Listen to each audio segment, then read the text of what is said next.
السلام عليكم ورحمة الله وبركاته. ازيكم عاملين ايه؟ وحشتوني جدا جدا، يا رب تكونوا بخير.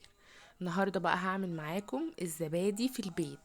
تعالي بقى اقولك ازاي تعملي زبادي في البيت احلى من بتاعت بره. انا معايا كيلو لبن، او تقريبا ده كيلو كوباية. تمام. هتغلي اللبن وتسيبيه يبرد لحد ما يبقى دافي كده زي دمعة العين. تمام. وهتجيبي علبة زبادي هتشتريها من السوبر ماركت عادي جدا.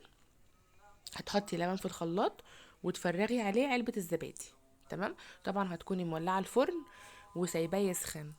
وهتجيبي صينية تحطي فيها الكوبايات اللي هتحطي فيها الزبادي، وتسخني المية في الكتل او في اي حاجة، وتحطي المية السخنة دي في الصينية تحت الكوبايات. تمام.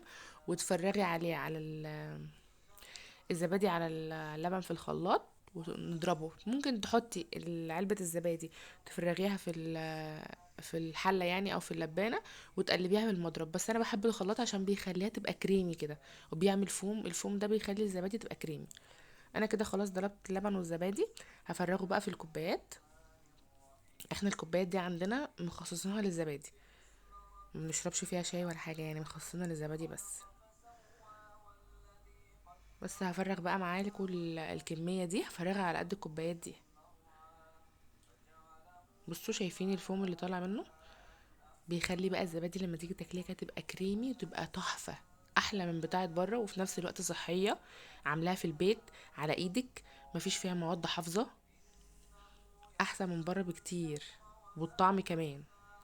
وممكن تعملي زبادي بالفراولة، ممكن تعملي زبادي بالموز، بالفاكهة اللي انت عايزاها، بالمانجا.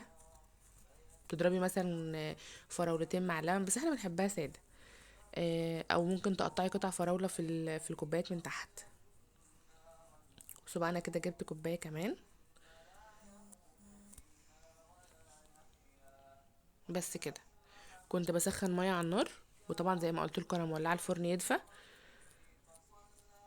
انا كنت بعمل حاجه في الفرن اصلا، فطفيته وهو لسه سخن. جبت بقى الميه اهي. هي مش مغليه، انا مسخناها بس. هفرغها بقى في الصينيه من تحت اهو، بحيث ان هي تبقى ايه، جايبه نص الكوبايات كده، واصله لنصها او لربعها مثلا. بس وبحطها بقى في الفرن، يعني الكلام ده كان العصر. باجي بقى على بالليل مثلا العشاء كده بتكون خلاص مسكت، بدخلها التلاجة وبناكل منها بقى على السحور. الكمية دي بقى تقعد يوم، اتنين، تلاتة، اربعة، تقعد بالاسبوع، ما يحصلهاش اي حاجة. بس وهدخلها الفرن وبس كده.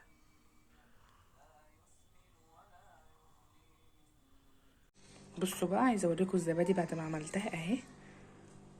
طعمها تحفه، متفرقش اي حاجه عن زبادي دانون. بصوا.